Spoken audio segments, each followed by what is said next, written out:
lumière. Ferme un peu la fenêtre. Non, mais ça fait un... Tire un peu la fenêtre, Max.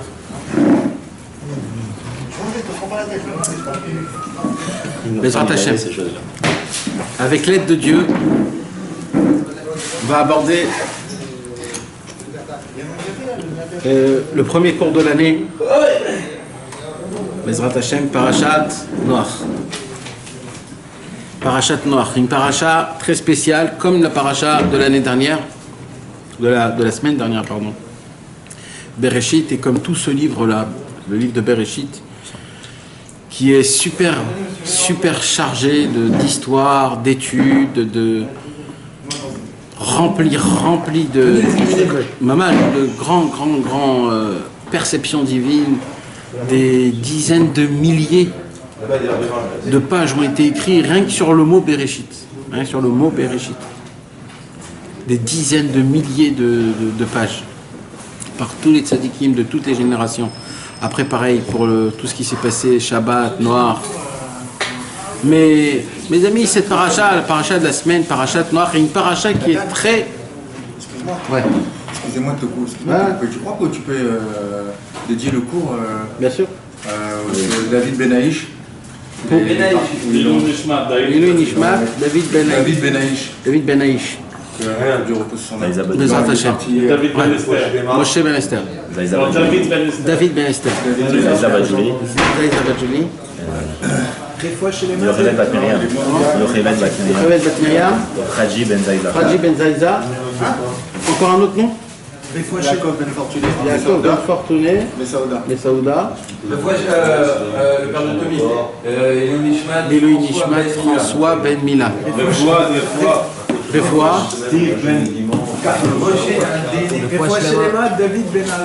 David Ben Aouisha. Esther Bat Simcha. Refoua Shlema. Ilou Nishmat, Mordechai Ben Solika. Et Moshe Baranes. Et tout l'âme Israël, Bezrat Hashem. Et Refoua Shlema de tout l'âme Israël, Bezrat Hashem. Et les Refoua Shlema, ouais. Allez, rentrez, messieurs, venez. Nathan Nissim Ben Raphaël. Refoua Shlema de tout l'âme Israël, Ben Daphne Beret. Alors, dans notre paracha de la semaine, la paracha de Noach,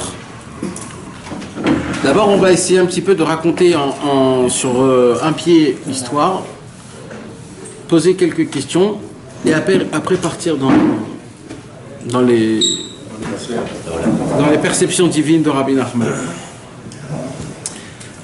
De base on est arrivé à peu près, on va dire, près de 1000 ans plus tard. C'est-à-dire d'une paracha à une paracha, il y a 1000 ans.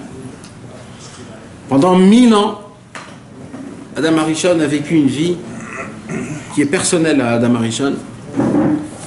Et son avodat Hashem, Adam Harishon, était de découvrir le monde. On a parlé de ça au Man à Rosh Hashanah. Ceux qui se rappellent. Adam Harishon, tout son travail était de découvrir comment on mange une banane. Les fruits et tout, je me rappelle. Comment il a découvert qu'on peut manger une banane. C'était son avodat Hashem, de voir, de découvrir, de décortiquer, d'enlever d'écorce, de goûter. C'était son avodat Hashem, il a découvert le monde pour le préparer, le donner au... Mais 1000 ans plus tard, Adam Harishon, donc en fur et à mesure, le monde, il a multiplié, avancé, et eu plein de gens qui sont nés, et ils ont créé des sectes, pas des sectes, c'est des clans, des peuples, des familles comme ça, famille comme ça, famille comme ça. Chacun, il avait son truc, etc. Il était particulier. Et malheureusement, le Rambam nous raconte qu'il y avait une idée dans le monde qu'ils ont tous pris sur eux-mêmes. C'était le fait que Dieu a créé ce monde pour une raison, pour nous laisser la liberté, et lui, il est resté en haut. Si Dieu voulait rester avec nous, il serait descendu avec nous. Comme il est resté en haut et lui nous a créé en bas et que nous nous restons en bas, donc nous, on est propres de nos promesses, on est des patrons de nous-mêmes. Et Dieu n'a pas d'emprise sur nous. Il peut, mais il veut pas, il n'a pas. Et la preuve, c'est qu'il a créé le monde et qu'il nous a laissés en bas. Comme ça, les gens croyaient à l'époque. Et c'est pour cela qu'ils ont commencé à croire à des Avodazara. Il y en a qui ont dit que c'est le soleil, l'Avodazara. Il y en a qui disaient que c'était le fer. Il y en a qui disaient c'était le feu, il y en a qui disaient c'était l'eau, il y en a qui disaient c'était l'air. Et chacun y tombait dans une avodazara, etc., etc. Mais, comme c'est écrit dans tous les livres, la vraie racine pour laquelle les gens ils ont fait de l'avodazara et qu'ils ont tourné, c'était à cause du Bgam Abrit. C'était à cause des fautes de l'alliance. Toutes les passions sexuelles, toutes les mauvaises choses. En vérité, c'était la base, la vraie raison. En fait, c'était pas une histoire de chercher la vérité. C'est quoi la vérité? Où est la vérité? Si c'est dans le dieu du fer, dans le dieu du feu, dans le dieu de l'eau. C'était pas ça en fait la vraie recherche. La vraie recherche, c'est qu'ils voulaient en fait prendre et goûter toutes les femmes qu'il y avait à l'époque. Toutes les sortes. À l'époque, il y avait plein de sortes. Toutes les sortes d'êtres humains. Tout ce qu'il y a aujourd'hui comme des peuples. Tu comprends? À l'époque, il y en avait beaucoup plus des peuples. Aujourd'hui, on connaît quoi? On connaît les gens, les Noirs, les Chinois, on connaît les Normaux, les petits. Voilà, on connaît ça. Mais à l'époque, il y avait beaucoup plus que ça. Ouais, il y avait beaucoup plus que ça. Il y avait plein de sortes. Et eux, il y avait les enfants de Dieu qui sont tombés. Et aussi, ils ont mis dans le monde une gêne, on va dire que c'était la gêne qui était... Et comme ça, ainsi de suite, il y avait plein et malheureusement, l'être humain voulait toucher tout. Même les espèces. Il voulait goûter toutes les espèces. Pas que les êtres humains.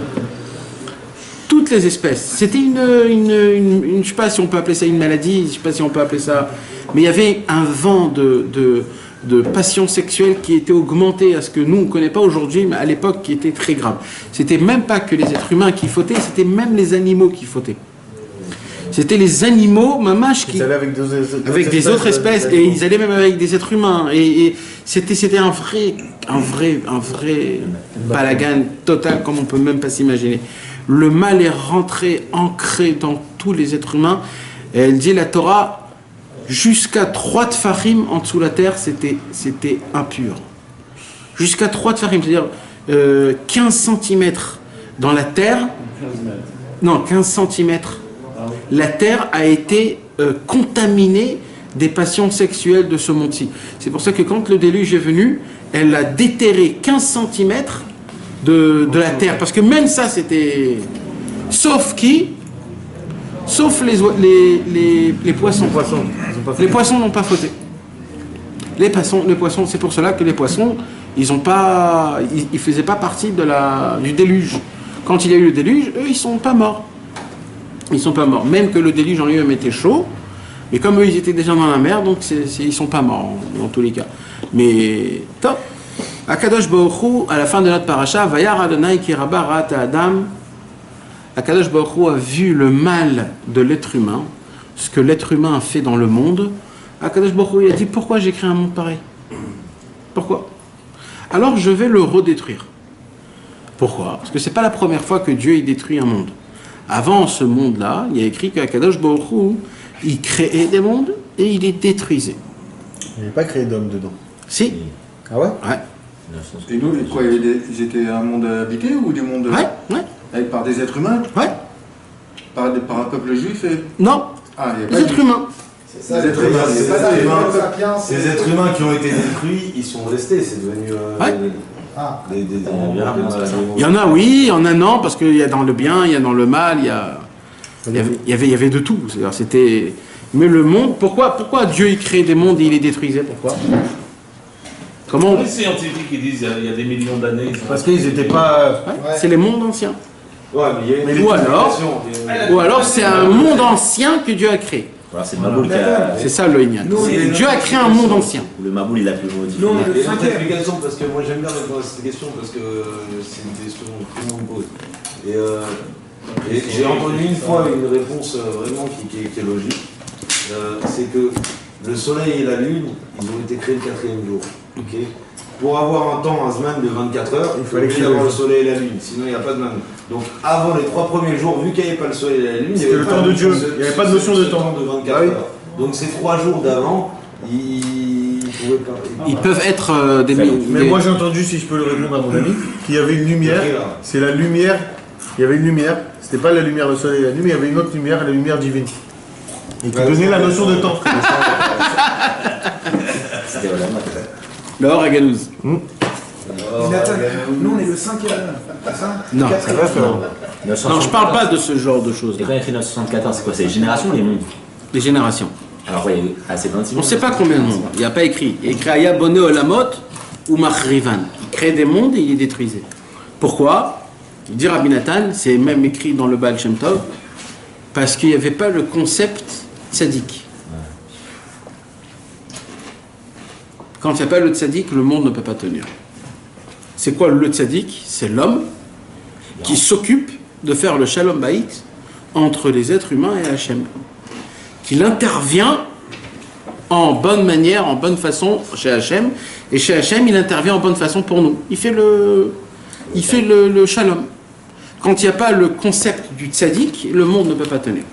Ça ne veut pas dire s'il n'y a pas un tzaddik. Je ne parle pas d'un tzaddik, je parle le tzaddik, mes amis, encore une fois, le mot. Il faudrait le changer en français, ce mot-là. Ouais. Parce que c'est un mot que chacun y croit. Mais le tzaddik, c'est-à-dire c'est le concept tzaddik que Kadosh Baruch Hu a créé dans ce monde. Ve tzaddik, yesod olam, comme c'est écrit, le tzaddik, le fondement du monde.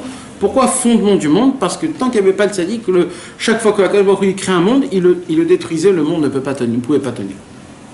C'est d'ailleurs la raison pour laquelle Akadosh Baruch Hu, il veut détruire un monde. Quel monde? Ce monde-ci. C'était pas nouveau. Il voit que le monde part en faillite. Pourquoi le monde part en faillite? Parce qu'il n'y a pas de tzaddik. Adam Harishon n'était pas appelé le tzaddik. C'était un tzaddik, mais c'était pas le tzaddik. Donc Adam Harishon, il est là, il a fauté, il a fait teshuva. Il s'est trempé pendant 130 ans dans le mikvé du Shiloh. C'est où ça? Quoi? À côté du kotel, pour réparer à la faute qu'il a fait.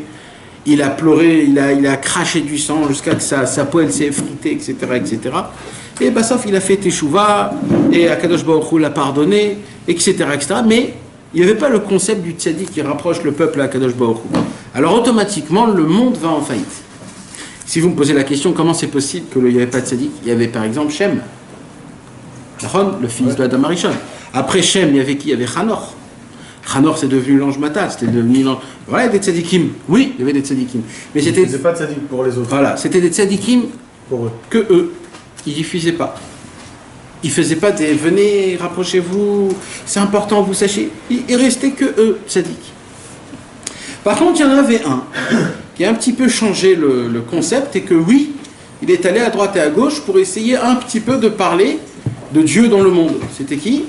C'était Noach. C'est pour ça que c'est la première fois où c'est écrit dans la Torah Ish tzadik tamim aya bedorotav.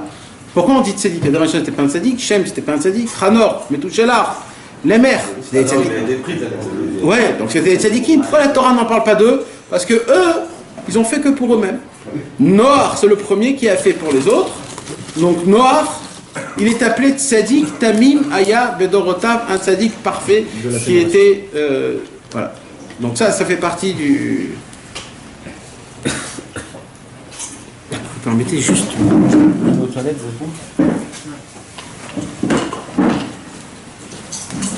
Attention les chiens. Mais pause. Vas-y, Franck, mets la suite. J'ai mis pause. Dans l'enregistrement en tout cas, pas dans Les deux. Devant la caméra, il parle, dis quelque chose. Il n'y a pas peur. Voilà. Tu veux parler? T'as voulu parler tout à l'heure.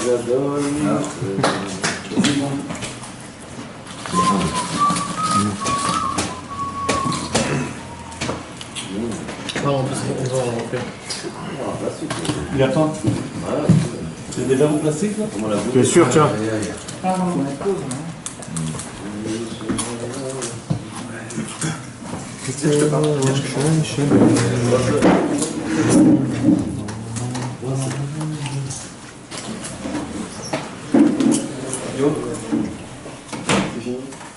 Bon, ah oui.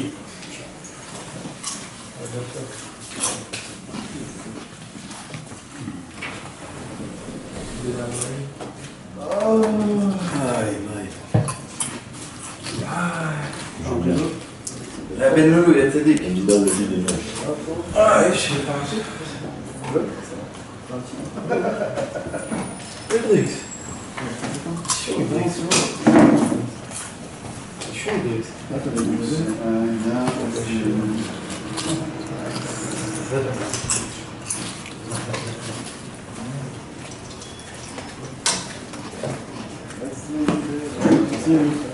pas ta chat effrayée. Attends, prends tout sinon. Moi, juste une feuille. Une feuille. Pour ça, je gagne. Il y a 30 gars. travaille, mais ça.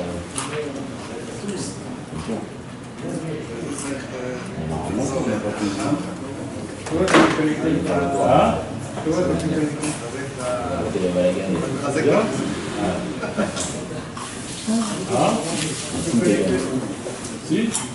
Je suis arrivé de Pologne, je suis sorti de l'avion, je reçois un message de moi. D'accord. J'attends, réponds chez les mains. Viviane Badzoa. Vas-y, mon frère. Viviane Tu reçois WhatsApp, on va arrêter. Badzohara. Zoa. Ah, réponds chez les mains, Stephen Zarka. C'est qui fait ce gars? C'est tout pas. Zarka, c'est celle qui est. J'avais mis en pause. Ah, là, j'ai vu que tu l'as mis. Alors maintenant, qu'est-ce qui se passe? Il se passe un truc. Akadosh Baruch Hu, il voit que le monde il part en faillite, comme quand? Ça te dérange pas qu'on laisse Comme quand il a créé tous les autres mondes. Comme ce qui était dans les autres mondes. Alors Akadosh Baruch Hu, il fait la même chose. Il dit, je vais le détruire. Tous les autres mondes, ils étaient dans cette terre même. Ça se pourrait. Ok. Donc maintenant, Akadosh Baruch Hu, il dit, donc on va détruire. Mais là, il se passe un truc. Il voit noir. Il voit noir. Et là, il se dit, ah, je peux pas. Il dit, mais le problème, c'est que noir, il fait pas le vrai travail, mamash. C'est quoi le vrai travail? De diffuser Hachem dans le monde. Il le fait, à qui il le fait? Juste à ses enfants. Il éduque ses enfants. À l'époque, ils n'éduquaient pas ses enfants. Puisque noir, au moins, il fait passer le message à ses enfants, alors Akadosh Baruch Hu, il dit, je vais le tester. Je vais le tester et je vais voir s'il continue à faire la diffusion ou pas. Akadosh Baruch Hu se révèle à Noach en lui disant, je vais faire ce que j'ai l'habitude de faire. C'est quoi que j'ai l'habitude de faire? Je vais détruire ce monde. Et il dit, mais comme toi, à mes yeux, t'es un tzaddik, et tes enfants, ils t'entendent, ils suivent ton chemin, alors tu vas créer une arche, et moi, je vais faire un déluge, je vais détruire le monde. Ah, Noach, il dit, ah bon, comment c'est possible? Combien de temps tu me donnes? Il dit, je te donne 120 ans. 120 ans? C'est beaucoup, Hachem. Il dit, oui, 120 ans. Maintenant, Hachem, quand il lui a dit 120 ans, c'était pas parce que pour créer une arche, ça prend 120 ans. C'était parce que pendant ce temps-là, il va commencer à créer l'arche, les gens vont lui poser des questions. Et là, c'est ça, parce qu'on a dit que c'est quoi toute la différence? On va voir si Noach, il va diffuser Hachem. Si pendant ces 120 ans, il diffuse Hachem, il devient le tzaddik authentique. Et là, le monde peut continuer. S'il ne diffuse pas Hachem, alors le monde devra être... Et apparemment, pendant 120 ans, les gens venaient lui poser des questions. Et Noach ne faisait pas plus que répondre. Dieu va envoyer un déluge. Le monde part en faillite. Il n'y a pas de moralité. Donc faites teshuva et montez avec moi dans l'arche. Tout le monde s'est foutu de lui. Il n'a pas fait son travail comme il faut. Akadosh Baruch Hu était pas très content. Et c'est la raison pour laquelle il a emmené le déluge. Un nouveau truc qu'il n'y a jamais eu. Il a emmené un nouveau déluge. Et comme maintenant Noach c'était quand même un tzaddik, on ne peut pas tuer un tzaddik. Comme il a fait son travail mais pas la perfection, alors Noach devra souffrir le déluge pendant 1 an. Il devra donner à manger et à boire pendant 1 an à toutes les bêtes du monde en entier, qui sont tous montés dans l'arche, et que Noach devrait, pendant ces 1 an-là, s'occuper, se fatiguer, les emmener, faire tout ce qu'il faudra faire pour ça. Et c'est ce qui s'est passé, Béhémet. Il s'est passé que Noach a construit l'arche, 3 étages. Là-bas, il a fait rentrer les êtres humains, les animaux et la poubelle. Akadosh Baruch Hu a fait faire descendre la pluie, d'en haut et d'en bas. La pluie d'en haut était froide, la pluie d'en bas était très très chaude. Et comme ça, les êtres humains ont été tout de suite brûlés. Et l'arche, elle a eu des dégâts. Noach, il a souffert énormément avec les animaux. Parce qu'il ne savait pas qu'est-ce qu'on donne, à qui, et quoi, et quand à manger à chacun. Chacun, il avait son rythme. Et après les 1 an, il a envoyé un corbeau, après 2 colombes. Une colombe est revenue avec un petit feuillet d'huile d'olive. Et voilà, l'arche, elle s'est arrêtée, il s'est reposé. Noach est sorti avec ses enfants, ses 3 enfants et leur femme, et lui et sa femme. Pour remercier Noach, a fait des sacrifices, a planté du vin, il s'est saoulé, et il s'est conduit pas comme il faut. Il a maudit son fils Ham, comme quoi ça serait des esclaves toute leur vie. Et il y a eu plein d'autres choses, d'accord? La question première que je veux poser, puisque on a dit que le concept que Akadosh Baruch Hu, il créait des mondes et qu'il les détruisait à cause qu'il manquait le Inyan du Tzaddik, pourquoi maintenant qu'il y a Noach et ses enfants, il détruit quand même son monde? Parce qu'ils n'ont pas voulu entendre raison pendant 120 ans. Mais on a Noach, on a ses enfants. Ses enfants auraient pu faire quelque chose, on aurait pu attendre, il aurait pu quelque chose se passer. On n'a jamais vu, dans toute l'histoire, qu'Akadosh Baruch Hu a détruit son monde. Dans toute l'histoire. Et d'une manière aussi atroce, de les noyer. Les noyer. On parle du... Il n'a pas été chercher les gens avec lui. Mais quand même. C'est ce que tu as dit, l'immoralité. Mais les enfants eux-mêmes, ils auraient fait comme Noach. Ils auraient enseigné la Torah que à leurs enfants. Mais pas au klal, pas aux gens. Et finalement, la majorité elle aurait peut-être fait que même les enfants de Noach, ils se comportent comme eux. Et il y aurait pu avoir de ça des bonnes choses aussi. Ben, c'est qu'on ne sait pas, parce que quelque part, peut-être un des enfants va quand même influencer les amis, les copains, la famille. Ça grandit, ça devient un peuple énorme, donc il y a quand même quelque chose de bien. Le concept de noyer, parce que nous on parle des êtres humains, mais là on parle de noyer même des enfants. Oui. Les enfants, ils n'ont rien fait, les enfants. De noyer tout un monde. Tout un monde. C'est quelque chose. Il y avait la Touma partout. D'accord, il y avait la Touma partout. D'accord, mais on aurait pu arranger ce Inyan, je sais pas. Moi je dis qu'il y a un rapport entre Noach et Rabbi. Ça c'est sûr. On a fait déjà le rapport. Non, parce que Noach... Pourquoi tu dis ça? C'est ça que tu dis ça. Pourquoi tu dis ça? Ah oui. Mais à part ça, mes amis... Ne réfléchis pas trop, ça te fait mal à la tête. Pourquoi non?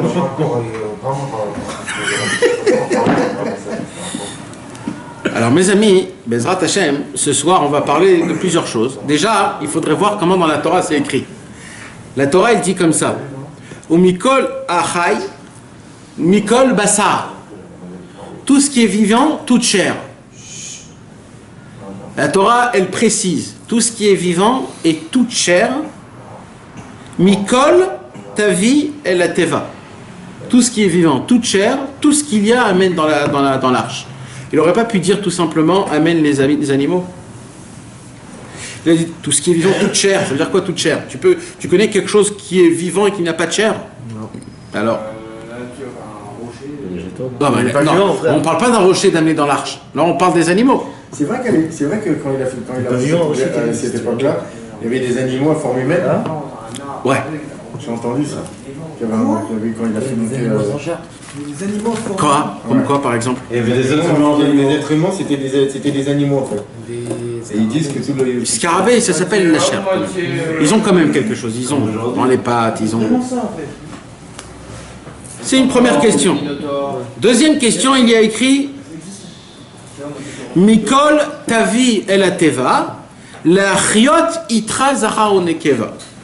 Tout tu ramèneras dans l'arche pour qu'ils vivent avec toi.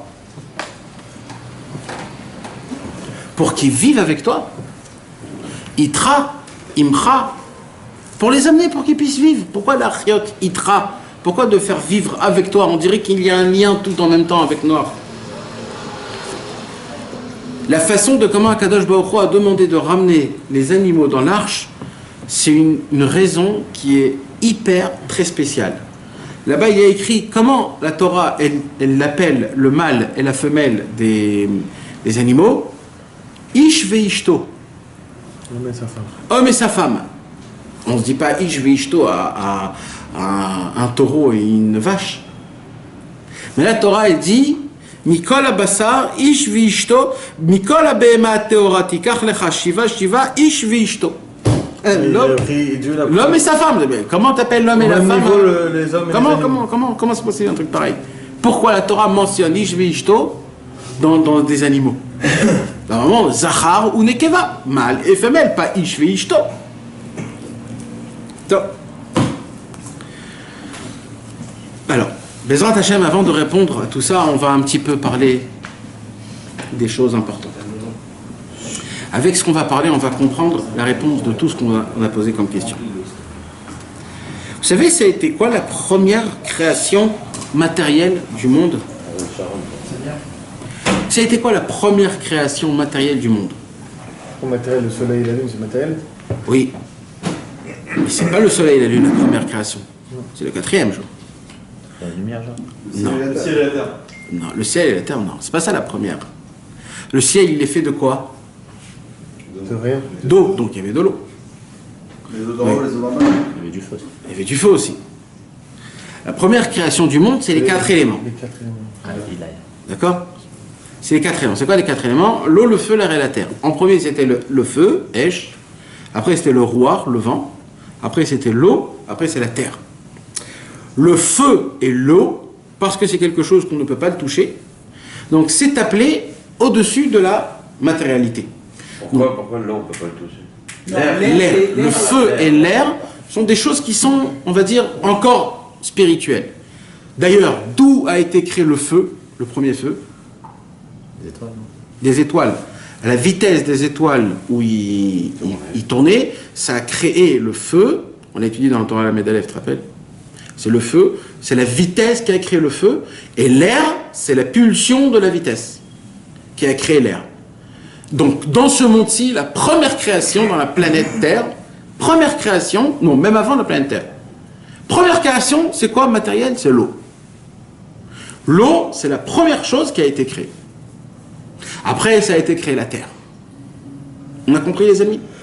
C'est pour cela, il dit Rabbi Nathan dans au début de Orach Chaim, Ilchot Netilat Yadayim, Ilchot Birkot HaShachar, l'eau, c'est ça qui rend pur. Quand tu veux manger du pain, tu te laves les mains. Quand tu vas migrer, Quand tu vas migrer, tu peux enlever tout état. Toutes les impuretés que la Torah nous a demandé, comment on arrive de passer du contexte impur au contexte pur, ça se fait que par l'eau. L'eau, c'est la cachérisation, tout se fait par l'eau. Toujours tout. Quand tu veux passer de stade à stade, c'est de l'eau. Maintenant, si on veut comprendre ça un peu plus profond, pour qu'on puisse le sentir dans notre corps, comment je peux vous dire ça? Le corps humain. Il est rempli d'eau. Oui, mis à part qu'il est rempli d'eau. Le corps humain, Dieu a fait en sorte qu'il se salit, qu'il devient sale. Comment on lave un corps? Avec de l'eau. Aujourd'hui, c'est hyper normal. Je vous dis ça, pour moi, vous me regardez comme des... Mais essaye de regarder ça comme la première fois. Un corps humain, si tu l'entretiens pas, comment tu l'entretiens? En le lavant avec de l'eau. Ton corps humain, il va devenir sale, il va créer des maladies. Chas v'shalom, la personne, elle peut mourir. Tout ça à cause de quoi? Juste de l'eau. Parce qu'il faut juste qu'il se lave, qu'il se douche. L'eau rend la personne propre.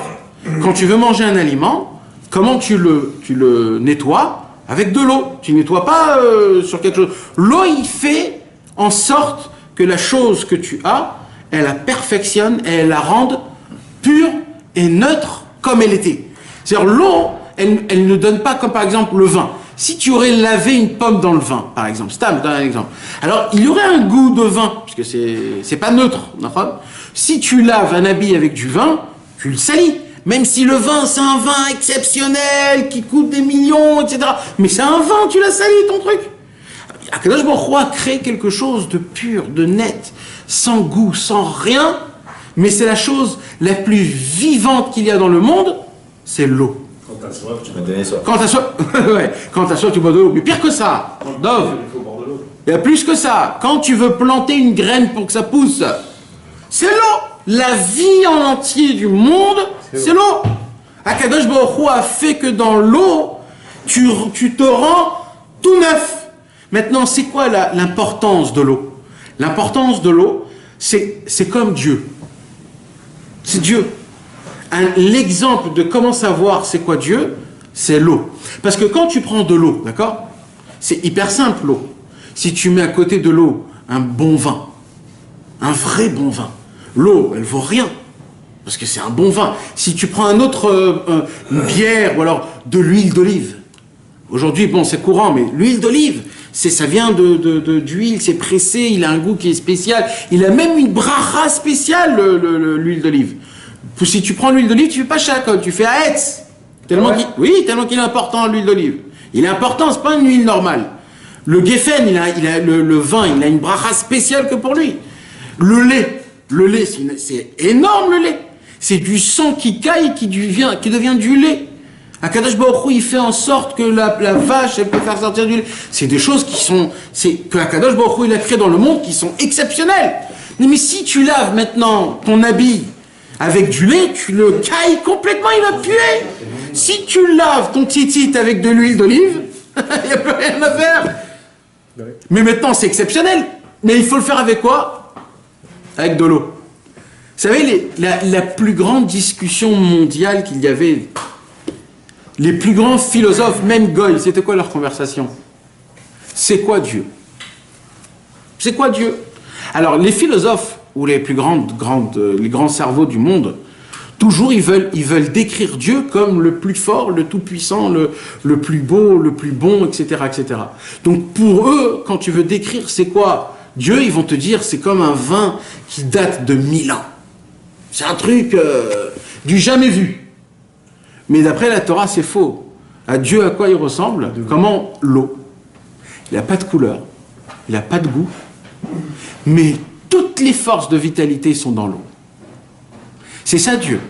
Dieu, nous, on croit que c'est comme Hollywood, Dieu, c'est Or Echad Pashut. C'est une lumière simple. Mais cette lumière, c'est la vie qu'il y a partout. Dans tout, dans le monde, il y a de l'eau. Dans l'arbre, dans les fruits, dans le manger, dans la terre, dans la pierre, il y a de l'eau. Tout, partout, il y a de l'eau. Hein? Il n'y a pas d'eau, il n'y a pas de vie. Il n'y a pas de vie. La terre, elle tombe pas sur l'eau. La terre, elle tombe pas sur l'eau. Dans la terre, il y a 3 quarts d'eau. Ça m'en peut venir nulle part. T'imagines comment c'est possible? Il y a en plus de l'eau au-dessus de la terre. Les eaux d'en haut. Ouais, qui descend. Oui, les eaux d'en haut, dans toutes les planètes. Dans la planète ça, dans la planète ça. Même en haut, il y a de l'eau. Même dans le monde entier, le monde, c'est l'eau, c'est la vie. L'eau, c'est qu'Aviachol, c'est comme... Les gens, ils travaillent 11 mois pour aller à la mer. Exactement, imagine-toi. Tout se tient à la fin de compte à rang. Par un petit peu d'eau. Alors, c'est pour cela, mes amis, il y a le concept que Akadosh Baruch Hu nous a donné. Donne une bouteille d'eau, quoi. C'est que dans le corps humain, c'est quoi qui maintient le corps humain aujourd'hui? C'est l'eau. Extérieurement et intérieurement. D'accord? Quand un homme ne boit pas, il se dessèche et chas shalom. Maintenant, quand un homme ne s'entretient pas dans son corps avec de l'eau, alors c'est grave. Une femme qui se trempe pas au mikvé, elle est interdite à son mari. Elle ne peut pas être avec son mari. Elle peut monter et descendre. Il n'y a pas. Une femme, elle sort de son constat d'impureté à la pureté par rapport à de l'eau. Un goy qui devient juif, il avait... Imaginez-vous, mes amis, un homme qui est non-juif. Un homme qui est non-juif n'est même pas appelé quelque chose. Quand il va se tremper au mikvé, il change de toute personnalité. Il devient juif. D'un coup, il a le Gan Eden, il devient fils de Avraham, Yitzhak et Yaakov. Il devient tout. T'imagines, on comprend pas ce que c'est. De passer du thème juif à non-juif se fait par l'eau. Combien c'est énorme, combien c'est quelque chose qu'on ne peut même pas s'imaginer. Donc, comment on peut le comprendre dans notre chair? Imaginez-vous quelqu'un qui ne se lave pas 1 mois. Il peut devenir malade. 1 an, il devient fou. Ce même Inyan-là, il est avec l'eau, avec la Neshama. Akadosh Baruch Hu a créé le même concept avec la Neshama. Alors, chez Shiva, il a dit comme Israël. Quoi? Exact. Avec la Neshama, mes amis, il y a aussi un Inyan d'eau. C'est quoi? C'est le mikvé. Alors, comment on l'explique? C'est simple. Quand un homme ne va pas au mikvé, il est sale. Tout est en fonction, pile poil, hein, comme le corps humain. On a l'habitude de se laver tous les jours. On va sous la douche tous les matins ou tous les soirs. Il a fait. La Neshama, si tu ne vas pas aujourd'hui au mikvé, ta Neshama, elle est sale. De quoi? Pas obligatoirement de péché ou de... C'est comme ça. C'est comme l'homme. L'homme, quand il se lave pas, il n'a rien fait de mal. Mais c'est comme ça, on dégage des mauvaises odeurs, des choses qu'il faut se laver. C'est comme ça. La neshama, il est pareil. La neshama, elle évolue. Pour enlever ce qui est sale et mettre ce qui est bon, c'est le concept du mikvé. Si un homme se trempe tous les jours au mikvé, il peut se dire une chose simple. Sa neshama est propre. Avoir une neshama propre, mes amis, c'est quelque chose de énorme. C'est énorme. C'est tellement important. Je vous donne un exemple. Un homme, il peut être le chacham plus grand au monde. Mais s'il est sale, il vaut quoi aujourd'hui? Il vaut rien, parce qu'il pue, il est négligent, les gens ils vont dire c'est qui cet homme-là, et on ne le supporte pas, on ne peut pas s'approcher de lui, mais il est très sage, il a des très grandes connaissances. Ouais, mais on peut pas, on peut pas. Dans la neshama, c'est pareil. Un homme qui a une neshama qui est belle, qui est entretenue avec Torah Mitzvot, avec Maasim Tovim, mais qu'elle ne se lave pas tous les jours par le mikvé, elle pue. Il a beau être très grand, très beau, très fort, très solide, comme il ne va pas au mikvé, il pue. Sa neshama, elle pue. Ça veut dire quoi qu'elle pue? Dans le concept spirituel. Dans le concept spirituel, c'est quoi d'être propre et pas propre? Vous savez que d'après la halakha, mes amis, quelqu'un qui sent mauvais, il ne peut pas prier. C'est une halakha. Ce qui dérange Non mais même lui-même, si lui il n'est pas propre dans son caleçon, il ne peut pas prier. C'est une halakha. Oui, mais alors, dans ce lien-là, quand tu te lèves le matin, tu fais netilat. Ouais. Tu fais une bracha, mais tu viens de te lever. Tu veux pas tout de suite Et avoir. pourtant, tu fais une bracha. Tu l'as fait Dans quand ce t'es cas-là, avant. j'aurais déjà dû prendre ma douche et ensuite faire netilat. Non, je vais l'avoir fait. Je vais laver avec tes propres, ça après. Mais moi, c'est ça qui. On fait la bracha après, normalement. Après, t'es propre. Tu te laves les mains sans faire de bracha. Non, mais il te dit que, disons, toutes les bracha que tu vas faire, T'es propre. Birkot HaShachar et tout ça, tu fais avant le mikvé, c'est ça qui te pose la question. Avant le mikvé? Ouais, non. Non, ça d'abord tu te laves, tu te lèves, tu te laves. Au tout début d'un moment, tu te lèves, tu te laves. Tu te lèves, tu... question, ça c'est bien de faire les Birkat Hashra après le mikvé ou avant. Non, Pas de raison, tu vas d'abord au mikvé. Non mais c'est pas important ces choses-là. Le concept il est important. Mais je te parle pour la propreté, normalement tu vas, tu te laves. Pour savoir que quelqu'un est pur, il faut que toi tu sois propre. Ouais. C'est-à-dire que pour savoir que. Oh, tu t'assois à côté Ou de des lui. fois non. Ou des fois non. Des fois, vous dites c'est qui le bleu. Des fois ton odeur c'est pas mon odeur. Donc moi je me sens pas, mais toi je te sens. Donc je peux être sale et sentir quelqu'un d'autre qui est sale et qui dit celui-là il pue énormément. Mais on parle de salle Non, là, spirituelle. non, là non. Ça. L'exemple que tu as donné, que des gens qui a quelqu'un qui est très intelligent, qui Ouais. est fort de ça, mais qui tu vois qu'il est sale et qu'il pue. Ouais. Maintenant, pour que ça te dérange qu'il est sale et qu'il pue, c'est-à-dire que toi, normalement, tu devrais être plus propre que lui. Propre. Mais comme il est sale, ça te dérange de l'écouter. Ouais, mais c'est pas obligatoire. Moi, je suis sale, je sais que je suis sale, spirituellement. Maintenant, lui, je le vois en tant que tzaddik, mais il est sale. Il est sale physiquement. Moi, ça m'énerve. Moi, je veux prendre ma Torah de quelqu'un de propre. Mais tu parles de physiquement. Même si moi-même je suis sale. Moi, je veux que cet homme-là, comme lui, c'est la personne qui... C'est un dougma, donc je veux qu'il soit parfait. Même si moi je suis pas, même moi si je suis plus, mais je veux que la personne à qui je reçois, ce soit quelqu'un de top. 100%, c'est un minimum. Tu parles Parce que la personne ne peut pas te donner le bon conseil si elle n'est pas propre, c'est ça? C'est un exemple. Mais oui, c'est ça. Mais c'est un exemple pour l'instant. C'est un exemple. Moi, je veux parler au niveau de la neshama, parce qu'il y a le même concept à la neshama. La neshama, elle est sale ou elle est propre. D'accord? Maintenant, les gens, ils croient que comment on purifie la neshama, alors ils vont te dire, grâce à la Torah, grâce à la tfila, grâce au mitzvot ou maasim tovim, eh bien, je vais vous apprendre que non. Non. La Torah, elle te donne des autres choses. La tfila, elle te fait des autres choses. Les mitzvot et les maasim tovim te font des autres choses. C'est pas parce que je suis habillé en Zara et en je sais pas quoi que je suis propre. N'achon ou pas? Je peux aller m'acheter des habits à $1000, me vêtu avec des habits de $1000, mais je me suis jamais lavé. Alors quoi? Je vais quand même puer. Je vais quand même être naze. Je vais quand même être pas bon. Alors au tout début non, mais après c'est fini. Donc quand toi t'es pas propre, C'est un problème. Quand toi t'es propre, là c'est une autre histoire. Donc tout change par rapport à ça. Regardez comment c'est important.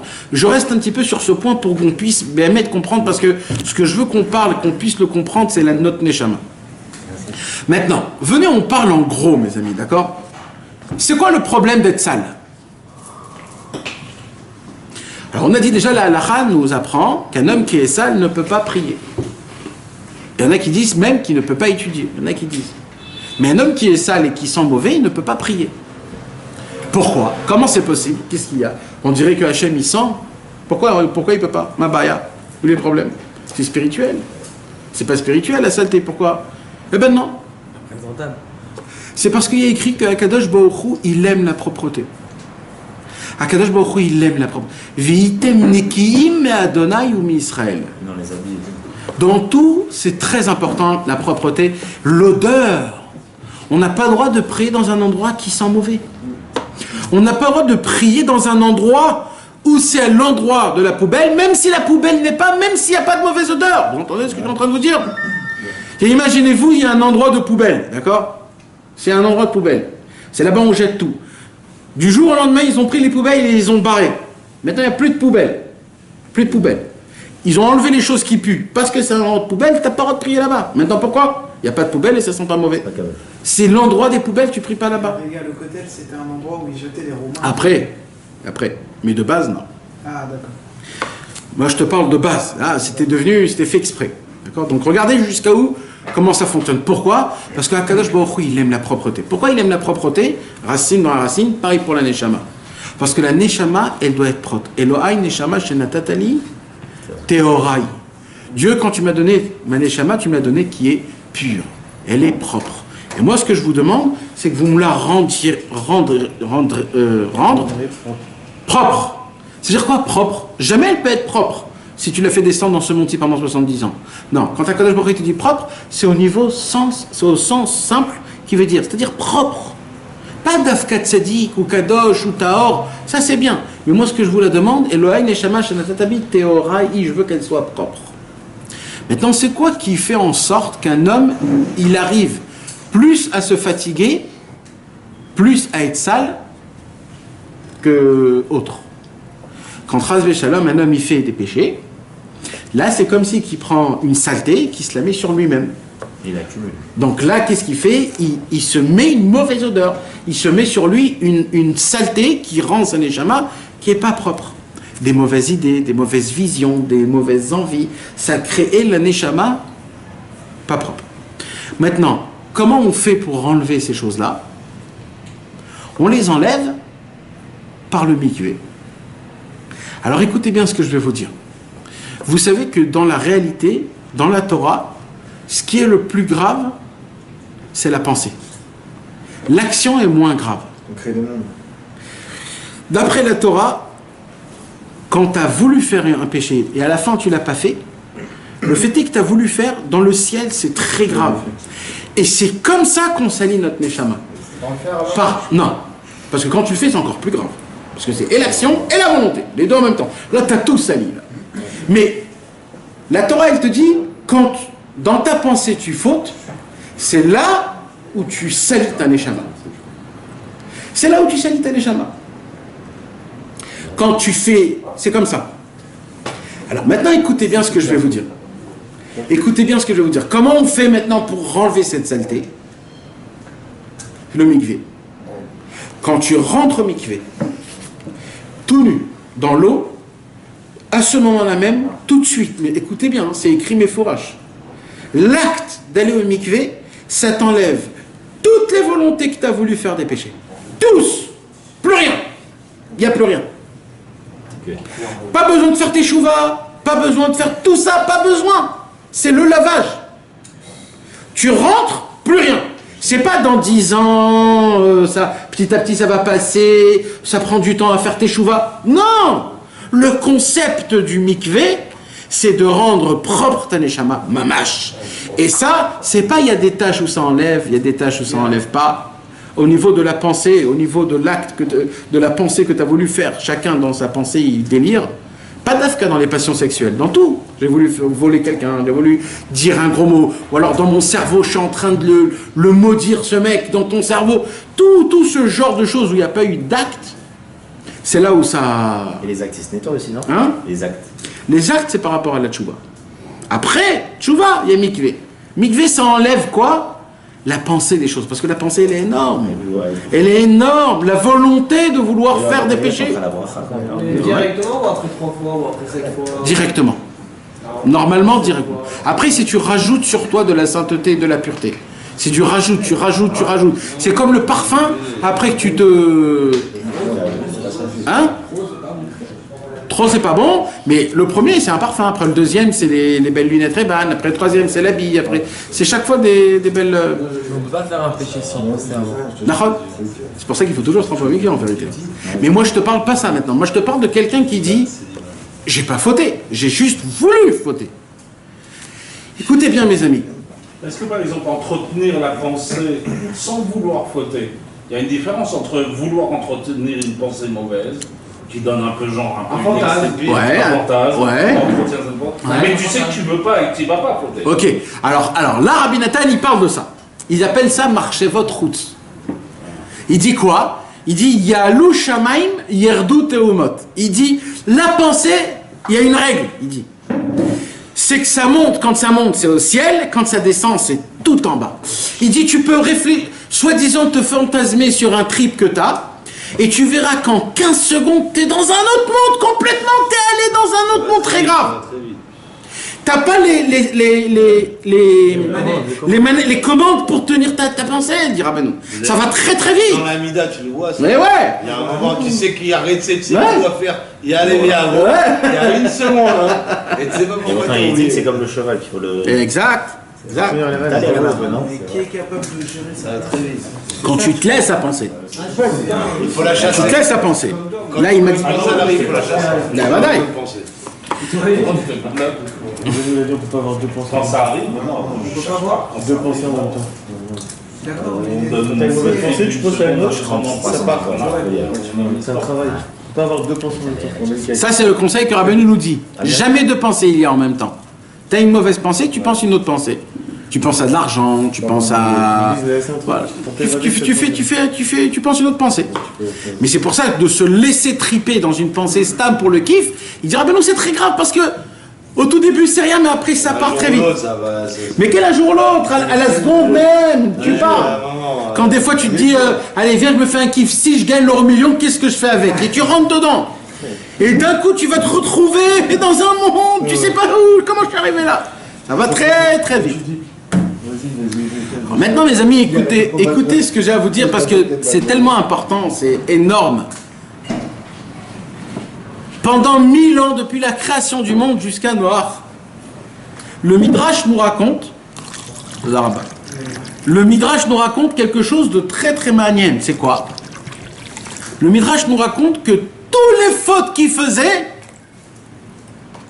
c'était pas des fautes réelles. C'était des pensées. Où, à l'époque de Noir? Ouais. Bah, c'était quoi, ça va? les gens. Ouais. C'était que des pensées qu'il avait. Il fautait que par la pensée. Alors je vous explique.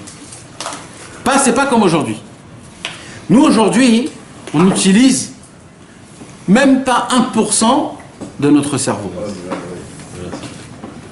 À l'époque, c'était des gens petits-fils de Damarishon, donc imagine-toi. D'accord? Fait de la main de Dieu.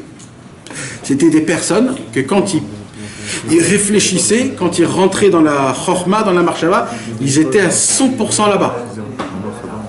Donc eux, quand ils pensaient à une avéra, ils rentraient dedans complètement, ils étaient comme dans un trip.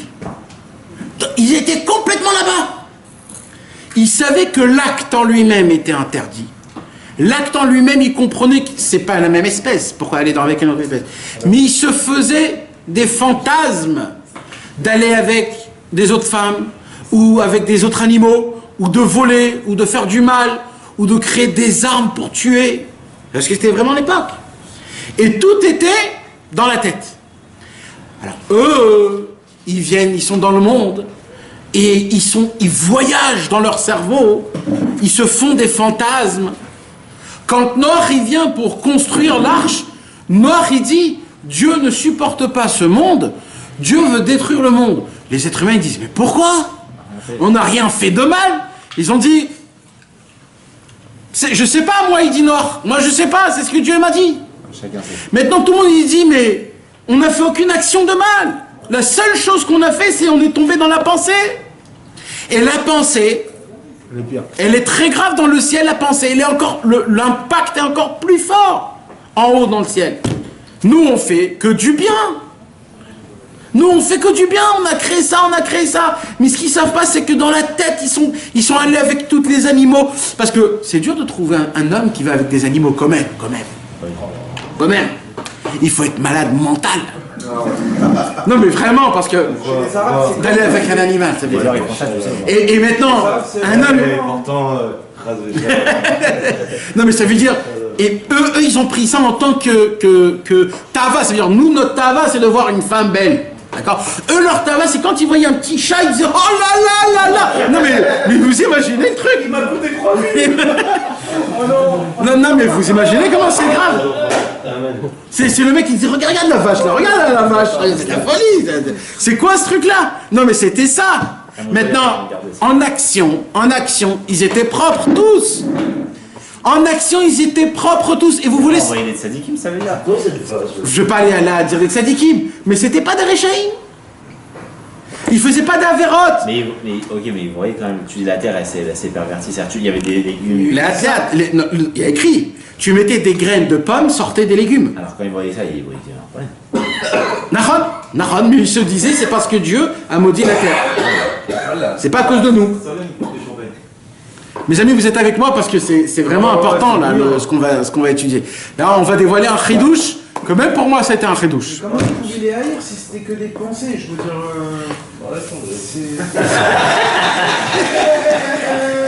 Même si c'était à 100%, pourquoi il est haïr? Ça fait 5 000 ans. Déjà, comment il pouvait penser à ça?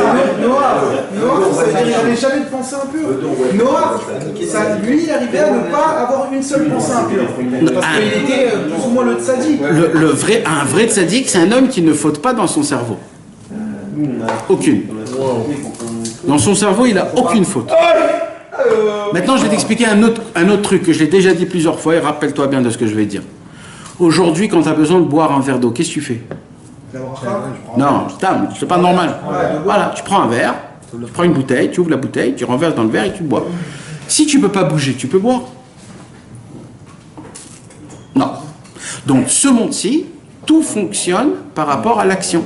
D'accord? Mais ça, c'est que dans ce monde-ci. Comment on bouge en haut? Comment on fait l'acte?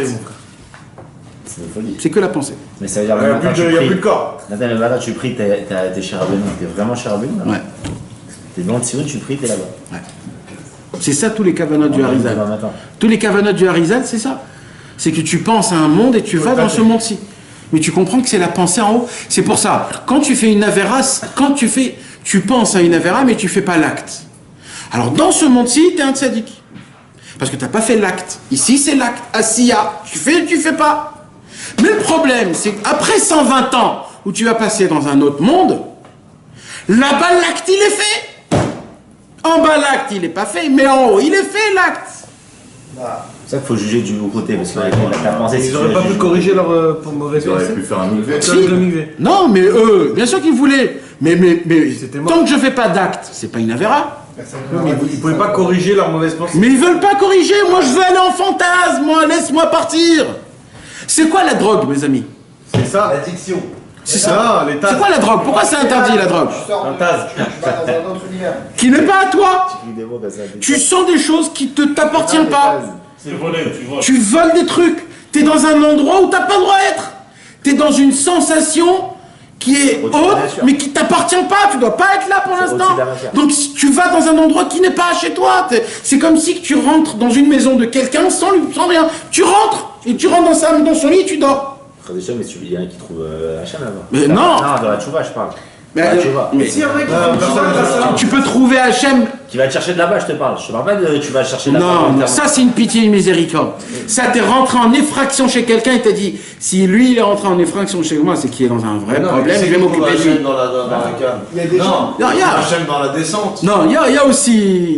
Il y a des histoires où il y a des gens qui ont vu des trucs et que d'un coup. Mais c'est pas ça c'est pas ça maintenant là.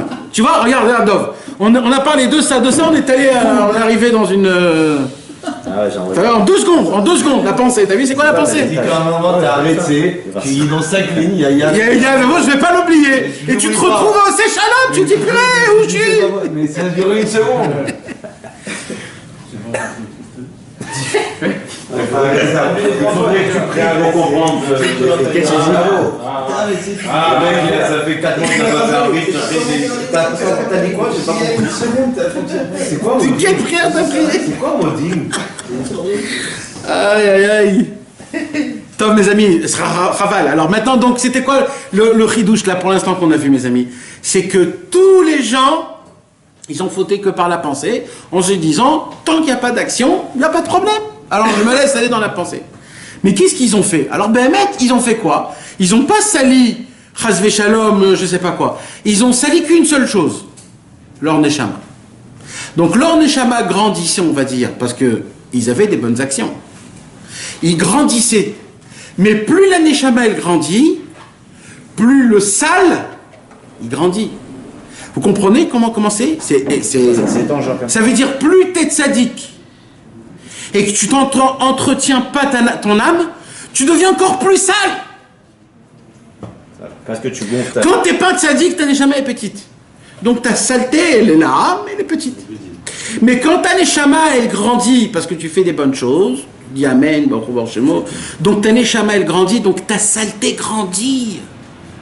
Comme eux, c'était des gens qui avaient des perceptions dans Dieu, comme le Rambam dit, et qu'ils avaient une neshama grande, mais eux, ils se sont dit, tant qu'on ne fait pas d'action dans la Avera, il n'y a pas de problème.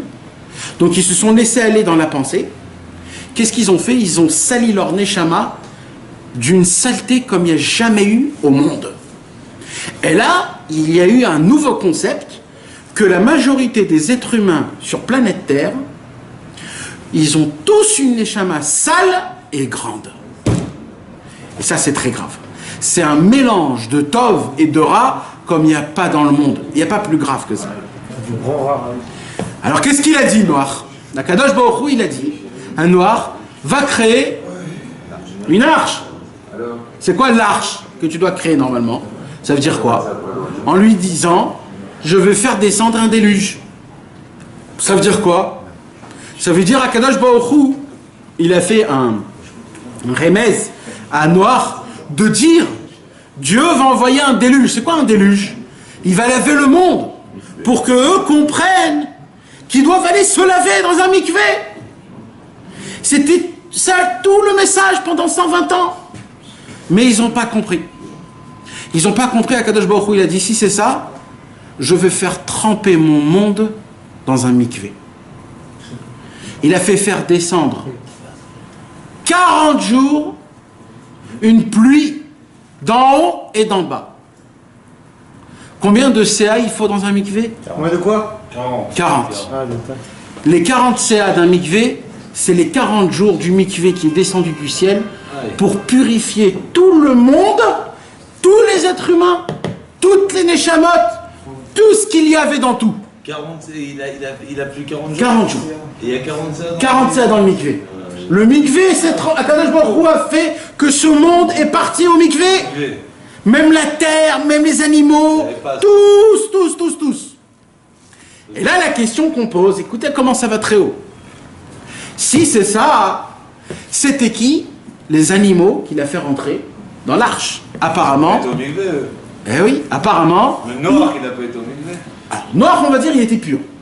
Il y a écrit Sadik, Tamim, Ahab et Dorota. Donc lui, il n'avait pas besoin. Ils ne sont pas purifiés. Mais les animaux. Ils ne sont pas impurifiés, peut-être, juste là. Oui, mais attends, excuse-moi, c'est un mikvé qui les a tués. Ouais, parce qu'ils étaient. Il fallait qu'ils montent à Obligatoire. Les animaux qui sont montés dans l'arche. Les animaux, ils n'avaient pas de pensée, il a dit mon ami. Non, il y a écrit que même les animaux fontaient. Il y a écrit, même eux, ils sont allés avec des autres espèces. Mais de quoi on parle? On parle pas, on parle dans la pensée. On parle que la vache fantasmée sur le lapin. Elle a pas un sérel, mon frère. Non, il n'y a pas besoin d'un sérel, une pensée, c'est une pensée. Le Vadaï, qu'ils ont des pensées. Le chien, comment tu t'amuses avec lui? Pourquoi il s'amuse avec toi? Comment il se rappelle de toi et il se rappelle pas de lui? Et quand il sait que c'est son maître, il vient, il s'amuse avec lui et pas avec l'autre. Mais une vache aussi, elle a ça. Mais Vadaï, qu'une vache elle a ça. Alors, un escargot aussi, elle a ça. Oui, quelque part, oui. Tous, ils ont quelque chose. Et comment l'animal il va avec la femme? C'est qu'il a une pensée qu'il a envie d'aller avec la femme. C'est évident. Bah ouais. Ils savent qu'ils ont pas le droit de faire. Ils savent qu'ils ont pas le droit de faire. C'est pas une faute. C'est une loi nationale, espèce avec espèce. Être humain, être humain. Les animaux, chacun avec son espèce. C'est une loi normale que Dieu nous a fait rentrer. Donc quand tu dévies, Alors maintenant, écoutez comment ça se passe. Regarde, écoutez le chidouche, mes amis, que j'ai lu. Nous, on croit qu'il y avait dans l'arche Noach, sa femme, Shem, Ham et Yafet et leur femme. D'accord? Ouais. Il a embarqué un ou deux clandestins. Qui t'a dit Ham, t'as dit là-dedans? Shem, Ham et Yafet. Les trois et leur femme. D'accord? Le Midrash nous raconte un chidouche exceptionnel. Il y avait plus de gens que ça dans l'arche de Noach. Non. Des êtres humains? Il y avait le Meler Agog là, non, Non, Og Melech HaBashal n'était pas dedans. Il était dehors. C'est accroché. Mais il y avait plus de gens. Non, C'était qui? Alors il dit Rabbeinu, dans le Midrash, pardon, le fait est qu'il y a écrit Ish Veishto dans les animaux, que normalement c'est pas un thème qu'on dit à un animal Ish Veishto. De là on apprend qu'il y avait des êtres humains du niveau des animaux qui sont rentrés là-bas. Les propriétaires des animaux. Ils sont rentrés et ils habitaient où? Avec les animaux. Ils faisaient partie des espèces d'animaux. Il y avait aussi les êtres humains. Alors ils étaient impurs. Eux, ils étaient plus qu'impurs. Ils étaient comme tous les autres. Ils devaient être détruits par le déluge. Parce qu'ils font partie des animaux. Léa, 2 secondes, je vais vous expliquer tout. Alors écoutez comment le passouk qui dit, d'accord? Écoutez, il a écrit comme ça. Ou Mikol Achai, ou Mikol Bassar. Mikol Achai, c'est qui? C'est les bêtes. On a dit de même de ce mère, Chai, Medaber. Donc Mikol Achai, c'est tous les animaux. Ou Mikol Bassar, c'est qui Mikol Bassar? C'est les êtres humains. Shnaim Mikol Tavi la Teva. De qui il parle? Il dit comme ça à Kadosh Baruch Hu à Noach. Si tu vois des gens sales qui te croient et qui ils veulent rentrer avec toi dans l'arche, fais-les rentrer, même s'ils sont sales. Mais ils ne seront pas dans ton étage, ils seront dans l'étage des animaux. Parce qu'eux, ils sont sales, ils ne sont pas propres. T'as vu, la chiot itra zachar ou nekeva iyu. מהעוף למינו, מן הבהמה למינה, ומכל רמס האדמה למינו, שניים מכל יבוא אליך להחיות. Tu vas les vivre avec toi. C'est-à-dire quoi tu vas les vivre avec toi? Mets-les dans l'arche et point barre. C'est-à-dire quoi tu vas vivre avec eux? Il devait s'en occuper. C'est parce qu'il devait s'en occuper. Mais tu sais ce qu'il dit Rabbi Nathan dessus? Il dit Rabbi Nathan, Noach, jusqu'à l'âge de 120 ans, je ne me rappelle plus à quel âge il a fait l'arche. Quelqu'un se rappelle à quel âge? 400, 600, je ne me rappelle plus. Il a attendu 150 ans pour faire la... Non, 120 ans, mais à quel âge? Je ne me rappelle pas c'était à quel âge, mais c'était très tard. D'accord? Jusqu'à maintenant, Noach, il avait une avodat Hashem. Vous savez, c'était quoi l'avodat Hashem? Il servait Dieu, il étudiait la Torah, il était dans sa maison, il était loin du monde, il était avec ses enfants, il avait des niveaux énormes. Du jour au lendemain, Kadosh Baruch Hu lui dit pendant 120 ans, tu vas créer une arche. Mais pire que ça, je te demande que pendant 1 an, tu vas vivre avec les animaux. C'est-à-dire quoi? Kadosh Baruch Hu dit à Noach, moi, je ne suis pas content de ton avodat Hashem. Tu te fais que toi-même, tu es un égoïste. Va vivre avec les animaux. C'est qui les animaux, on a dit? C'est les êtres humains sales. Va rentrer dans leur vie. Va voir c'est quoi leur vie. Va vivre avec eux. Va voir ce qu'ils mangent. Occupe-toi d'eux. C'était quoi le concept de l'arche de vivre avec les animaux? C'était regarde, mis à part toi, ce qu'il y a dans le monde. Diffuse-moi dans le monde. Mais Nathan n'était pas dans le même étage. Il y avait plusieurs. Non, mais lui, il descendait, il remontait, il donnait à manger, il s'occupait, il nettoyait. C'était un travail de fou. Mais nous, on croit que c'est Stam. Mais il dit Rabbi Nathan, non. Parce qu'en vérité, on parle de quoi là? On parle des êtres humains. Occupe-toi des êtres humains. Rabbi Nathan, il dit, et ça, mes amis, c'est un truc qu'il faudrait le faire. Il donne l'identique de chaque animal en fonction d'un être humain. Il y a des gens que quand ils tombent dans un péché spécial, ils sont appelés des chevaux. Il y a des animaux, il y a des êtres humains que quand ils tombent dans un autre péché, ce sont des chiens. C'est pour ça que la plupart des gens qui ont un chien, ils ressemblent à leur tête, à leur maître. C'est vrai, ça en plus. Et mes amis, ça veut dire quoi? Tous les animaux. Ça veut dire va reconnaître toutes les personnes qui sont tombées dans toutes les avérotes et commence à t'occuper d'eux.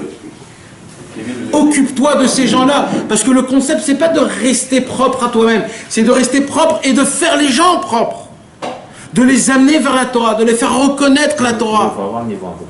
Oui, il faut un niveau, d'accord, il faut un niveau.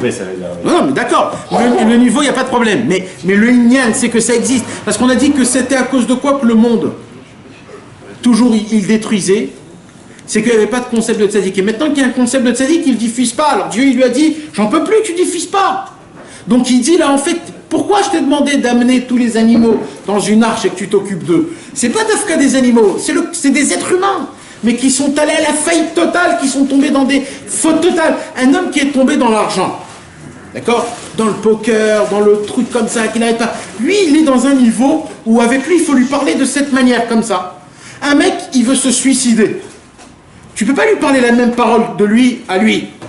Alors à lui, il faudrait lui... C'est ce qu'il a fait à Kadosh Baruch Hu Noir. Il lui a fait faire apprendre le langage à chaque animal, comment s'occuper de lui, comment l'entretenir, pour qu'il puisse avoir le langage pour créer un nouveau monde, pour que le monde il puisse avoir et connaître la Torah. Et c'est ça tout le concept de l'arche. Et c'est ça qu'il lui a demandé. Toi, tu crois que tu veux être un tzaddik en te réveillant en chatzot, faisant une des doutes, en allant étudier la Torah 6, 8, 10 heures par jour, étudier la Kabbalah, faire des kavanot en ta tefila, faire que ça et ça et ça et ça. Mais peut-être que c'est pas ça ce que j'aime moi, il dit Hachem. Moi ce que je voudrais c'est que tu parles à tes amis, c'est que tu prends conscience à tes copains qu'il y a Kadosh Baruch Hu, comment c'est grave quand on tombe dans les passions sexuelles. Et il dit Rabbi Nathan un secret énorme, il a dit comme ça, les gens croyaient que quand on tombe dans la pensée, c'est tellement grave qu'on ne peut plus faire teshuva. L'époque de Noach, il y avait des gens que eux, c'était qui? C'était toutes les personnes qui sont montées dans l'arche. Toutes les personnes qui sont montées dans l'arche, eux, ils ne pensaient pas comme les autres. Les autres, ils croyaient, tant que je ne fais pas d'action, je ne fais pas d'avéra. Mais il y avait des autres personnes qui savaient que la pensée était énorme et qu'eux, ils ont dit, si nous, on est tombé dans la pensée, c'est tellement haut, tellement grave qu'on n'a plus d'espoir. Noach, il vient et dit, s'il y a un espoir, c'est quoi l'espoir? C'est le mikvé. Ils ont dit, c'est impossible que le mikvé, ça nous lave. Impossible. Noach, il a dit, je vous en supplie, je vais créer une arche, rentrez avec moi, vous allez voir. Vous allez voir comment le monde va passer sous l'eau. Vous allez voir comment nous aussi on va être dans l'eau pendant un an, comment on va être purifié. Ils ont dit écoute, non, on t'y croit, on va venir avec toi, mais on ne sait pas. C'est pour ça qu'ils sont appelés des animaux. Écoutez bien mes amis. Noach, Ish Tzadik Tamim Aya Betorotav. Il y a écrit Et Elohim Italer Noach. Quand tu prends le mot Tzadik Tamim, Haya, Bedorotav. Venez, on prend les dernières lettres. Non, les dernières.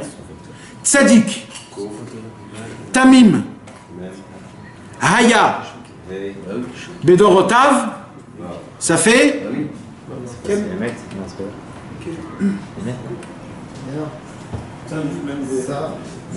Tzadik, Tamim, Haya, Bedorotav. Mikvé. Ah oui, il a dit. Tout le Inyan de Noach, c'est le mikvé. Il a fait rentrer dans le monde la force du mikvé. Ça a été lui qui a fait faire descendre le mikvé dans le monde. Le concept du mikvé, c'est que ça te change ta neshama, même si vous ne croyez pas. C'est impossible. On faute dans la pensée et on peut l'enlever dans un mikvé. Noach, il a dit, je vais vous dire pourquoi. Puisque l'eau, c'est la première création du monde, qui a été créée bien avant la faute, l'eau est restée pure. L'eau, elle n'a pas de couleur, pas de goût, pas de forme. Elle est neutre, elle est propre, exactement comme Dieu a créé l'eau, comme ça c'est resté. Les arbres, ils ont changé, les pierres, ils ont changé, le sable, tout a changé. Il y a un truc qui est resté pareil, l'eau. Il dit Rabbi Nathan, quand tu enlèves tes habits, tout nu, tu rentres dans le mikvé, tu fermes tes yeux, ton nez, tes oreilles. Il dit Rabbi Nathan, à ce moment-là même, tu éteins ta personnalité. Parce que tu vois plus, tu n'entends plus, tu respires plus et tu peux plus manger. C'est tous les signes de vitalité. Il dit quand tu rentres là-bas, tu éteins tout ce qui est vivant de toi et tu te mets totalement dans l'eau. Il dit Rabbi Nathan, dès que tu vas ressortir de l'eau, tu es tout nouveau. Parce que c'est quoi qui lave, on a dit? C'est l'eau. Quand tu rentres là-bas et tu ressors, quand tu t'es éteint à la perfection, tu es tout nouveau. C'est pour ça qu'il dit Rabbeinu Akadosh. Le vrai concept du mikvé, c'est quoi? C'est de rentrer sous l'eau. Et il dit Rabbi Nathan, c'est pas de prendre du souffle et descendre. C'est de sortir le souffle le plus que tu peux sous l'eau. Là-bas tu restes. Il dit Rabbi Nathan, dès que tu sens que tu n'as plus aucun souffle, normalement il dit Rabbi Nathan, tu dois mourir. Alors il dit Rabbi Nathan, eh ben, tu meurs sous l'eau. Et dès que tu te lèves et tu respires le nouveau souffle, t'es tout neuf. On t'a redonné une nouvelle neshama, c'est une nouvelle itrachut. Et c'est ça tout le concept de la mikva. C'est pour ça qu'il dit Rabbi Nathan, mikvé, c'est les mêmes lettres que tikva. Tikva, c'est espoir. Il dit Rabbi Nathan, celui qui va au mikvé, il aura de l'espoir. Quand Noach il a proposé le mikvé à ces hommes-là qui étaient comptés comme des animaux, c'était de l'espoir qu'il leur a donné. Vous avez de l'espoir, on peut enlever ce mauvais décret-là. Le concept de toute la paracha de la semaine, c'est qu'on ne peut rien faire sans le mikvé. C'est ça que je voudrais, mes amis, qu'on se renforce cette année, mes amis. C'est le mikvé. Le mikvé, c'est simple. Quand on commence par le mikvé, on peut le faire à la mer. On peut le faire à la mer. Mais il faut que tu ailles tous les jours. Il faut aller tous les jours. Le mikvé, c'est déjà. Mais le concept du mikvé, mes amis, c'est une des choses. Vous savez, toute chose, c'est un peu difficile pour réparer. D'accord ? Quand tu veux faire réparer une faute, c'est difficile. On te dit ça, on te dit ça, on te dit ça. Et peut-être, et on ne sait pas, teshuva, ça prend du temps. Chaque chose. Là, il y a comment on dit, un nikayon. Il y a un nettoyage de faute qui se fait en espace d'une seconde. Et tu rentres, tu sors, c'est fini, plus rien. Et tu le vois. Et tu le vois, parce que quand tu sors du mikvé, tu ressens une nouvelle ère. Ben, mec. Et ça, mes amis, c'est un cadeau qu'Akadosh Baruch Hu nous a donné. Le mikvé, ça nous efface nos traces du passé. Quand un homme, il se salit dans sa peau, il a des taches, on voit où il est allé. Un homme qui mange un hamburger et qu'il y a un peu de ketchup, un peu d'ici, un peu de truc, on sait ce qu'il a mangé, le monsieur. Quand tu le mets au nettoyage, on ne sait plus ce qui se passe. Le mikvé, c'est un nettoyage. Rabbi Nachman de Breslev, il a dit sur la faute la plus grande, quand Chazé Shalom, on fait tomber une goutte en vin, il a dit « Doser shte is mikvé ». La première chose, mikvé. Première chose. Commencement de tout, mikvé. Le premier pas, mikvé. Tu veux faire une belle tefila, d'abord tu vas d'abord au mikvé. Tu veux d'abord faire une belle Torah, un beau truc, tu veux faire un inyan, d'abord tu passes par le mikvé. Le mikvé. Alors le mikvé de Shavuot, c'est le mikvé le plus grand de toute l'année où tous les mikvés ont pu de là-bas. Ton mariage. Amen. Mais le mikvé de Shavuot, c'est pourquoi? C'est parce que, comme on va recevoir la vraie Torah, mamash, alors là, on a besoin de tout le monde d'aller au mikvé. Mais le commencement de tout, il a été fait comment, le commencement de tout? Le commencement de tout a été au moment où on s'est sali pour la première fois. Vous C'est quoi on s'est essayé la première fois? C'est notre époque, notre paracha de la semaine. D'accord? Dans notre paracha de la semaine, on a goûté le vol, on a goûté les passions sexuelles, on a goûté l'honneur, on a goûté le mensonge, on a goûté les combines, on a goûté plein de trucs mauvais qui nous ont sali notre neshama, de sali en sali. Maintenant, le problème le plus grand, c'est qu'il ne faisait pas d'avérote. Tu sais comment c'est grave quand un homme, il continue à étudier la Torah, il continue à faire Torah au mitzvot, mais dans son cerveau, il est complètement pourri. Ici, moi, je suis super balèze, niveau neshama. Niveau neshama, niveau avodat Hashem, je fais l'avodat Hashem. Je donne des cours de Torah, j'étudie la Torah, je fais des belles prières, je fais des mitzvot ou gmilut chassadim, j'en ai, moi, des paquets.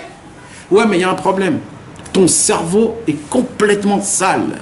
Ta neshama est remplie d'épaisseur, de saleté. La saleté t'éloigne de Dieu. T'as beau être un homme qui sert Hachem, mais t'es loin de Dieu. Alors il y a un concept comme il n'y a jamais eu créé dans le monde que Dieu a créé, et c'est le seul, hein, mes amis. Il n'y a pas d'autre concept. C'est mikvé. Pour que, comme ça c'est écrit, pour que Avraham Avinu naisse la semaine prochaine, dans la paracha de Lech Lecha, il fallait que Dieu fait passer son monde dans le mikvé. Parce qu'Avraham Avinu, il fallait qu'il vienne dans un monde qui est propre, qui est allé tout seul en mikvé. Le monde en entier est passé par le mikvé. La terre, 30 cm, tout le monde, tout a été lavé. Tout a été lavé, relavé. Grâce au mikvé. Le mikvé, ça donne de la tikvé, de l'espoir. Il dit Rabbi Nathan, un homme qui se trempe tous les jours ne mourra pas sans faire teshuva dans ce monde. C'est une aftacha de Rabbi Nathan. Une aftacha mamash. C'est une promesse. J'ai une question, Bémet, excusez-moi, 5 minutes, je peux... Et pourquoi on fait des... Il dit aussi le rond et le carré. Un homme, maintenant je connais... Les animaux que t'as dit tout à l'heure. Je connais dans le quelqu'un. carré, il dit le rond et le carré. Vas-y, Nathan. Eh, maman, il est en train de poser une question là. Pardon. était dans l'argent. Ça, je suis mis proche. De l'eau, s'il vous plaît. Quelqu'un maintenant il est dans sa vodat Hashem. Quand même tous les matins il se lève, il a un problème, il pense à vouloir manger un hamburger avec du fromage. Excuse-moi, vraiment ça me travaille. S'il va au mikvé, au fur et à mesure qu'il va aller au mikvé, ça va lui laver. Cette idée-là, elle va s'enlever. Elle va s'envoler. Mamash. Ok, j'ai compris. Mamash. Mais attendez, le concept du mikvé, comme je vous l'ai expliqué, parce qu'il est très important, mes amis, c'est quand tu rentres au mikvé, d'abord, tu sors tout l'air que tu as accumulé aujourd'hui. Non, d'abord, en haut, tu sors tout l'air. Quand tu sors l'air, tu deviens comme agonisant. Tu vas mourir tout de suite, parce que sans respirer, tu meurs. Donc là, tu vas faire montrer à Hachem que ce que je suis là, je ne le veux pas. Je veux faire comme un déluge à mon corps. D'accord ? Donc tu sors. Donc quand tu sors, tu peux vivre combien de temps ? On va dire 30 secondes. Et là, tu te déshabilles. Là, tu rentres tout nu dans l'eau. Et là, tu éteins tous tes sens. Ça veut dire que tu te tues. Kaviachol, hein. Tu fais montrer à Hachem que tu n'as plus d'existence. Et là, t'en peux plus. Et là, quand t'en peux plus, c'est là où dès que tu vas te lever, tu vas faire... Là, tu reçois ta nouvelle Neshama. Vaï, par Be'apav, Roi Chaim, tu reçois une nouvelle ère de Dieu, une nouvelle Neshama, t'es tout propre. C'est ça le concept de mourir au Kiddush Hachem sous l'eau. L'eau, c'est la perfection, c'est Dieu, n'a pas de forme, pas de goût, pas de couleur. C'est mamash le concept de Dieu qui rentre en toi, qui te purifie, qui te nettoie. Et là, t'es tout neuf. On raconte que Rabbi Israël Ber, mamash, hein, c'est des gens qu'ils ont vus et que c'était un travail. C'est vrai que Rabbi Israël Ber, à la fin de sa vie, pour lui, au mikvé, c'était l'histoire d'une nuit en entière. Parce que il voulait pas qu'on l'aide, alors il fallait le déshabiller. Et lui, c'est lui-même qui se déshabillait. Alors il se déshabillait, il était assis, il se déshabillait lentement, et après qu'il l'enlevait, il était fatigué, alors il fallait qu'il respire. Après qu'il respirait, il se levait, on l'aidait pour se lever, et il commençait à enlever son pantalon. Et après, c'était tellement fatigant qu'il devait s'asseoir. Et donc il s'assoit. Donc déjà, d'enlever ses habits, ça prenait au moins 40 minutes.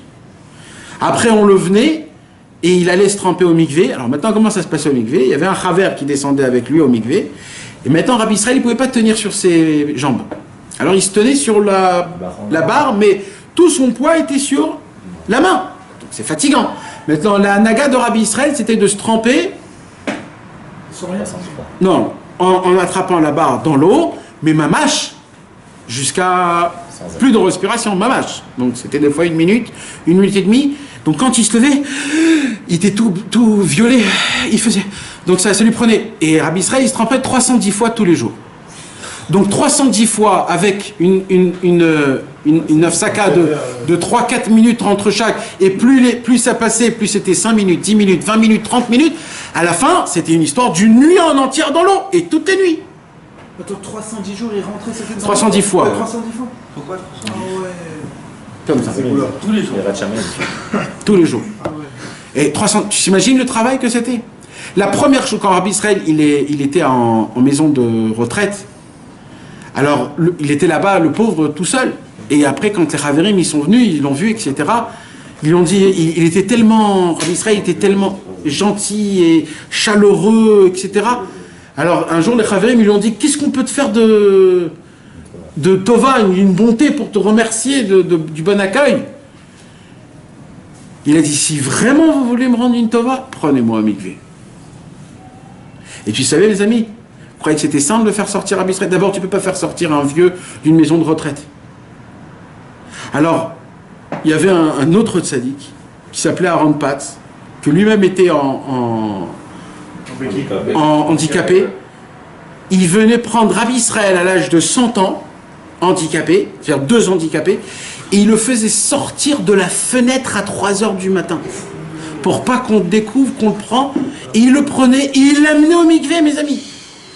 Et toutes les nuits, on le ramenait, il le menait, et il le ramenait. C'était une histoire de fou, c'était un vrai travail. Mais le mikvé, c'était la première chose. C'était la première chose, c'était le commencement de tout. Le mikvé, c'est le commencement de tout. Pour emmener Avraham Avinu, le premier juif, le premier circoncis, il fallait que le monde passe au mikvé, le monde. Avec des fautes aussi grandes, mais vous comprenez pas, normalement, Akadosh Baruch Hu, il aurait dû donner une liste de tikkun, de teshuva, sur celui qui est allé avec un lapin, sur celui qui est allé avec une vache, sur celui qui est allé avec un lion. Ah oui, c'est un tikkun, non? Il y a des tikkunim pour ça, celui qui était... Akadosh Baruch Hu, il a dit non, tu veux savoir c'est quoi le plus grand tikkun du monde? Sur tous les fautes que vous avez fait, bah c'est le mikvé. On n'y croit pas, ça. Nous, on croit mikvé, tic-tac, on vient, on se trempe, on vient, on remonte, on est bien. Shalom mikvé. Mais vous savez, mes amis, le mikvé, qu'est-ce qu'il y a dans le mikvé? C'est pas stam. Il y a les 4 lettres d'Hachem. Bevadaï.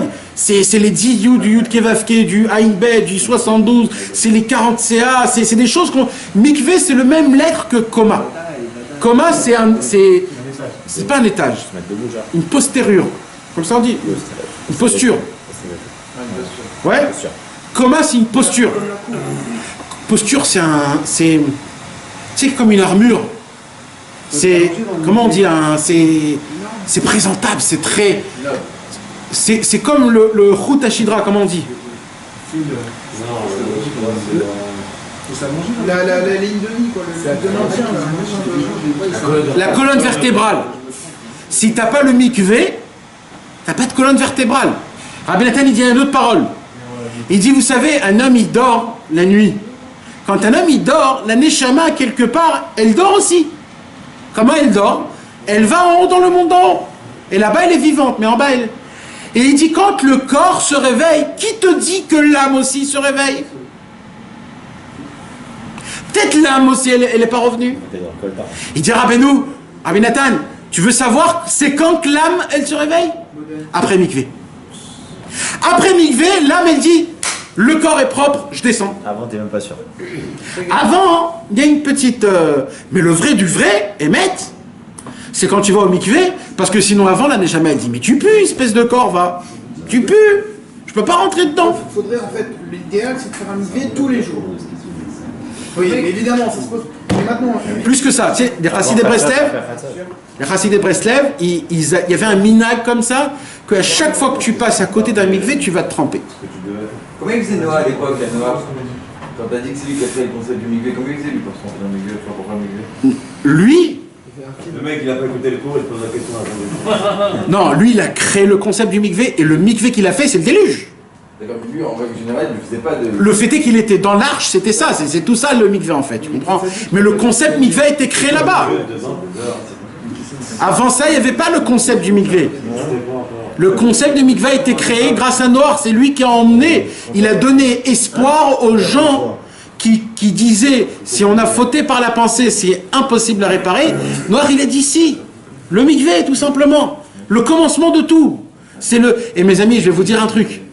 Chez nous à la yeshiva, je vous l'ai déjà dit plusieurs fois, chez nous à la yeshiva, quand on était jeunes, il y avait des bachurim, ils avaient une bonne tête, mais que eux, quand ils étudiaient la Torah, c'était plus difficile pour eux.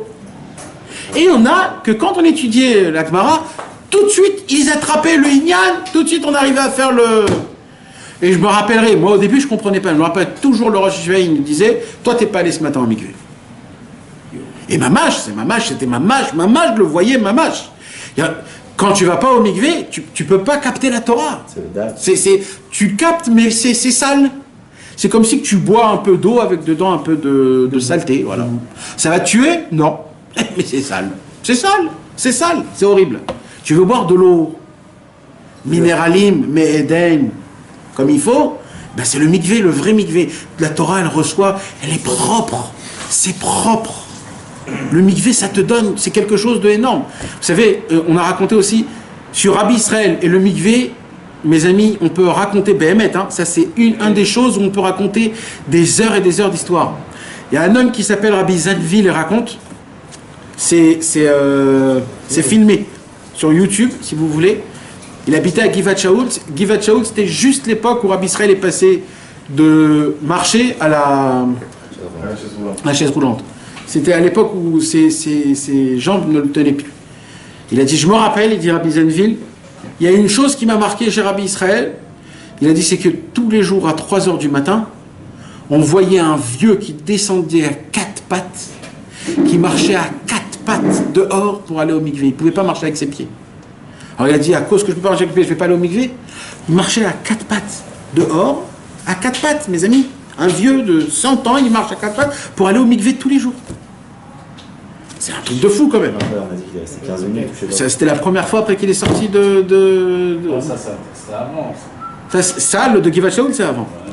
Mais ça, cette histoire, c'était pendant le Beth Avot. Mais ça veut dire, vous imaginez comment, des fois on peut dire, bon, ça va, c'est pas grave. C'est vrai que c'est pas grave, mais t'es sale, tu pues. Tu pues. Je vais raconter l'histoire, mes amis. Un jour, à Israël, il était à Givat Shaul chez quelqu'un, un Chaver, et il y avait un de la famille de la personne qui était importante de la famille, une famille connue en Israël. Et toujours il lui disait, viens, j'ai un tzaddik chez moi à la maison, viens, je t'en supplie, viens, viens le voir. Il lui disait, écoute, moi j'ai rien à voir avec les Breslev, laisse-moi tranquille. Un jour il dit, écoute, il est là chez moi, viens s'il te plaît. Il a dit, tu sais quoi, vas-y, allez, ok. Il vient comme ça lui a pris je sais pas combien de temps pour qu'il vienne cet homme-là. Il voulait à tout prix que... Il vient, il Rabbi Israël comme ça, il le voit de loin, et dès qu'il le voit se rapprocher, il fait comme ça. Et plus il se rapproche, plus il fait... Alors monsieur, il avait honte, il vient, il se rapproche, il dit Shalom Aleichem, Rabbi Israël, il fait comme ça. Il appelle le Balabait, il dit Balabait, c'est Réachazé, c'est quoi cette odeur? Et lui, il était là, il était... Bon, ça n'a pas duré longtemps, parce que ça ne peut pas durer longtemps, vite il s'est levé, il est parti. Et le Balabait, il était dans tous ses états. Rabbi Israël, qu'est-ce que tu m'as fait? Jusqu'à que je l'ai emmené, je l'ai appelé, ça fait des mois et des mois. Et comme ça, tu te conduis. Rabbi Israël, il dit, Mania Cholasot. Ça sentait trop mauvais. Alors Balabait, il était un peu énervé. Le soir même, il a appelé, il lui dit, dis-moi, ça va pas, qu'est-ce qui se passe? Il dit, j'ai très honte. Il dit, ce rave là, il a dit, j'ai très honte. Il dit quoi? Il dit, je sais pas, mais je crois peut-être savoir... Qu'est-ce qui s'est passé? Il dit quoi? Il dit, moi, j'interdis, je suis un mashgar dans une yeshiva, j'interdis les enfants d'aller au mikvé. Parce que c'est sur le compte de l'étude de la Torah, sur le compte de la tfila, j'interdis. Voilà, c'est une règle de base. Il n'y a pas. Et il dit, même moi, je ne suis pas un homme qui se trempe au mikvé. De toute ma vie, je crois même qu'il a dit qu'il ne s'est jamais trempé au mikvé. C'est simple, Rabbi Israël, il est venu, cet homme est rentré, et Rabbi Israël, il ne voyait pas la forme du corps, il voyait comment tu étais spirituellement. Il a vu un mec qui ne s'est jamais douché de toute sa vie. Comment il pue un mec qui ne s'est jamais douché de toute sa vie? Comment? Il pue. Et bien c'est ça qu'il a senti, Rabbi Israël. Il ne pouvait pas supporter. C'est comme ça. C'est où tu entretiens, comme tu entretiens ton corps. Dans nos corps, on met des pommades, on met des trucs, et de l'huile d'olive, et du noix de coco, et du truc ici, et ça, et ça, et ça. Tout ça pour ça. Fais un petit peu à la Neshama aussi, un peu de lavage. Mikvé chaud, mikvé froid, mikvé chaud. Prends-le. Rabbi Israël, cordonneur, il rentrait dans un mikvé chaud, il restait là-bas jusqu'à que son corps, il s'habitue à la chaleur du mikvé chaud. Et dès qu'il sentait que son corps est habitué au mikvé chaud, il sautait au mikvé froid. Et après qu'il fait le mikvé froid, il ressautait dans le mikvé chaud. C'est vrai qu'il y a des Ouais. Ça qui est plus dur, ça. C'est du froid au chaud, j'ai un mec qui m'a choqué. Il a un quart d'heure pour rentrer. Il est plongé. Ouais. Rabbi Israël disait, Rabbi Israël cordonneur, il brisait, il cassait son corps. Mais vraiment, c'est utile de faire Ouais, le Hémet. Pourquoi se faire des. Non, écoute. C'est des niveaux. Écoute, ce que les tzadikim ont fait, on pose pas de questions. Maintenant, c'est sûr que le Inyan simple, c'est de se tremper dans un mikvé. Une fois, ça suffit, dit le Baal Shem Tov. Une fois, ça suffit. Une fois dans la semaine ou dans la journée? Non, une trempette. Alors, si tu veux faire 3, c'est bien. 5. C'est Ben Ishra, il dit. Une fois Tous les jours. par jour. Ben Ishra, il dit 5, c'est ça. Arabe m'a dit il faut faire le mikvé avant Shabbat. C'est bien. Vendredi avant Shabbat. Parce qu'il n'a pas voulu trop te frusquer. Il t'a dit ça. Mais tu veux dire que de base. Mais quand tu t'habitues à Rev Shabbat, tu peux passer à. Les mecs, ils font même mikvé 5 fois, je sais pas quoi. Ça, je disais. Les Chassid de Breslev, ils faisaient. Rabbi Nathan, Rabbeinu, il dit que le mikvé, ça radoucit les dinim. Alors Rabbi Nathan, quand il avait des problèmes de mahloket, il se trempait 2 fois par jour. Il se trempait avant Chatzot, la nuit, et avant la prière du matin. Pour une amtakat à dinim. Mais c'est un avodat Hashem, le mikvé, mon frère. C'est une avodat Hashem. Et ça, c'est quelque chose qu'on doit essayer de se prendre sur soi-même, d'avancer. Surtout grâce à cette... Et le lien de. C'est fou, le lien du Ben Ishra qui dit que tu peux faire 50 fois comme ça. Ouais. De quoi 50 fois comme ça, c'est qu'ils vont Pourquoi non, je sais plus exactement. Non, 19 minutes. Ou 19 litres. Quoi, vraiment? Non, il n'y a pas du tout. Oh. Il y a trop de. c'est magnifique. Il y a eu des arrogements de mikvé aujourd'hui. Mais le Hémet, c'est le mikvé. Après, il y a Ben Ishra, il rapporte une façon de faire le mikvé en se lavant les mains. C'est vraiment, tu peux pas. C'est-à-dire 25 fois. Non, pardon. 10. Non, Et ne lui dis pas, Nathan. Et après 20. Il va s'en servir. Ça fait 40 fois. Non, mais il faut que tu le fasses avec de l'eau. J'ai vu la Rabbi Nathan, il dit les enfants de Yosef. Tu mets de l'eau froide. Les descendants de Yosef, ils ont été appelés des poissons. Ils ont Il dit Rabbi Nathan, les descendants de Yosef, ils ont été appelés des poissons. Nachon. Ben Porat Yosef, Ben Porat Alain, Ben Sada Aleshor. Nachon. Donc il y a une façon de se laver les mains. D'après la halacha, vous savez que normalement un homme qui a fait sortir une goutte, en vin ou pas en vin, l'homme est chané. Un homme qui a fait il est impur. Et d'après Ezra Sofer, on ne peut rien dire de Kadosh tant qu'on n'est pas allé au mikvé. Le Rambam, il a dit, puisque c'est une xéra, chez Enatzibur Yachol la Modba, comme c'est une xéra qu'on ne peut pas la mettre sur le monde, donc les Chachamim l'ont enlevé. Il dit, mais ça n'enlève pas l'importance que quand un homme il a eu un rapport avec sa femme ou Stam, il s'est sorti la nuit, mais obligé d'y aller au mikvé. Alors c'est pas une avéra si tu mets les téfilines, c'est pas une avéra, mais si tu peux aller au mikvé, il faut même pas y penser 2 fois. C'est le mikvé en lui-même, c'est quelque chose. Même avec sa femme. Mais voilà, aucun rapport. Même le soir, Tu peux pas, on est obligé de. On peut faire quelque chose. Si tu peux pas, S'il n'y a pas de mikvé autour de nous. s'il n'y a pas de mikvé, Je vais louper l'heure des têtes. tu te mets sous la douche 10 minutes. Si tu peux. Moi, j'y vais tous les jours. Si tu peux. Parce qu'il faut qu'il y ait une quantité d'eau qui tombe sur toi. C'est une quantité d'eau spéciale. Et ça, c'est pas compté comme le mikvé, mais c'est. En vérité, les tzadikim, ils allaient avec leur femme le Shabbat. Et le Shabbat, on sort la Torah. Donc le matin, avant de sortir la Torah, tout ça, ils allaient au mikvé parce qu'il y avait la Torah. Pour les penser peut-être encore, vous avez de la veille aussi, mais réellement pas pour l'acte, il est kadosh. Oui, on parle pas de l'acte en lui-même. C'est pas l'acte en lui-même. C'est le fait de. Quand un homme il va avec sa femme, je l'ai expliqué, c'est dans le cours dernier. Mais on ne laisse pas la peine de rentrer dans ça. Mais c'est pour... Voilà mes amis, moi ce qu'on a parlé ce soir, c'est pour qu'on se renforce dans le mikvé Bémet. Excuse-moi, juste par rapport à Noir, quel rapport il a parlé avec Rabbi Nachman, il a dit Nun Ched, c'est Nar. Ouais. Il a dit Noir, quel rapport juste? Il y a un rapport entre... Noir, c'est la première conçue, comme on dit, la première... Non. Conception. La première conception de Rabbi Nachman. Mais dans quel sens? C'est très compliqué, c'est pas la peine de rentrer dans ça. Mais on est dans la paracha, donc c'est dommage, tu vois. C'est très compliqué. Man, on l'a reçu à Mordechai, et les deux en même temps ont créé le mot Nachman, et ça a donné un espoir dans le monde, et c'est ça le message de l'espoir. Et ce que vous posez là, le noir, c'est pareil? Ouais. Ça s'écrit pareil? Ouais. Ça a un rapport? Bah oui, il a reposé le monde. Il n'a pas reposé, il a Ça s'appelle reposer. Le fait est que le monde a été détruit. Quand il est sorti de l'arche, le monde était tout neuf, il n'y avait plus rien. La noire, c'est le noir. J'espère que vous offrez. Donc, toujours avoir des serviettes dans ces voitures. Mes amis, juste pour le petit résumé, il y avait deux sortes de personnes à l'époque de Noir. Il y avait les gens qui croyaient que la pensée ne détruit pas, et il y avait les gens qui croyaient que la pensée était impossible à réparer. Quand Noir a proposé le mikvé, les gens qui n'ont pas cru que ça créait du mal, ils sont morts. Les gens qui croyaient que c'est irréparable, ils ont été sauvés grâce à Noir parce qu'ils sont rentrés dans l'arche. Et le concept du déluge, c'est pas une destruction, Chas v'Shalom, c'est une réparation, c'est un lavage.